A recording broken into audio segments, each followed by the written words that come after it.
ஒருவன் முதலாளி, உலகில் மற்றவன் தொழிலாளி. விதியை நினைப்பவன் ஏமாளி, அதை வென்று முடிப்பவன் அறிவாளி.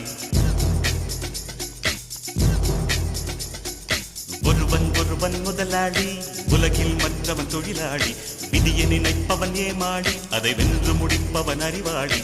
பூமியை வெல்ல ஆயுதம் எதற்கு, பூப்பறிக்க கோடரி எதற்கு, பொன்னோ பொருளோ பொற்களம் எதற்கு, ஆசை துறந்தால் அகிலம் உனக்கு.